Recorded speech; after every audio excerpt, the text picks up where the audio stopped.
నేను యాక్చువల్గా రాసుకున్నాను నా కథ. తీద్దామని అనుకున్నా, కానీ నా చుట్టుపక్కల నా వెల్ విషర్స్ అందరూ సజెస్ట్ చేసింది ఏంటంటే 20s లాగా కనిపించే హీరోలు తక్కువ మంది ఉన్నారు కదా, మన సినిమాకి మంచి పేరే వచ్చింది కదా పర్ఫార్మెన్స్కి. సో సినిమాలు ఏమన్నా ఆర్గానిక్గా మన దగ్గరికి వస్తే రిజెక్ట్ చేయకు, స్టోరీలు నచ్చితే అని అన్నారు. బై గాడ్ గ్రేస్ నాకు చాలా మంచి కథలు వస్తూనే ఉన్నాయి. అందులో ఒక మంచి కథ ఎంచుకొని ఇది చేసినాం అన్నట్లా. అంటే మరి 80 రిజెక్ట్ చేశాను అన్నారుగా?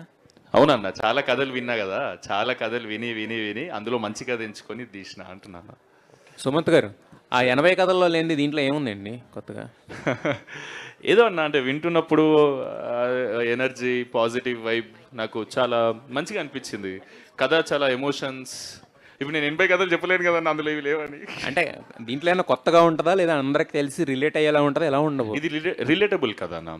ఇది అంటే మనం ఎప్పుడు చూడని కథ కాదు. డెఫినెట్లీ తండ్రి కూతురు లవ్ స్టోరీ అని అంటే నీకు ఆ ఎమోషన్ని చాలా బ్యూటిఫుల్ మ్యూజిక్తో, చాలా బ్యూటిఫుల్ మాటలతో ఎట్లా క్యాప్చర్ చేసారు అనేది మీరు చూడండి, చాలా ఇంప్రెస్ అవుతారని కోరుకుంటున్నా. అండ్ చాలా మంచి సినిమా తీసారు. నేను రీసెంట్గానే చూసిన, ఓ 4-5 days బ్యాక్. నాకు భయం ఉండే, ఎందుకంటే ఈ సినిమాలో నేను ఇంట్రోవర్ట్ లేకుండా కొంచెం semi introvert kind of. So అది నేను ఎట్లా చేస్తానా, బయట నేను ఎక్కువ మాట్లాడతా, అంటే గట్టిగా మాట్లాడతా. సో ఇది చేస్తున్నప్పుడు నేను ఎట్లా చేసిన అనుకుని 4 days బ్యాక్ సినిమా చూసుకుంటే నాకు భయం పోయింది. నేను చాలా హ్యాపీగా చెప్పుకోవచ్చు, నేను గోదావరి గట్టుపైన సినిమా చేసిన అని.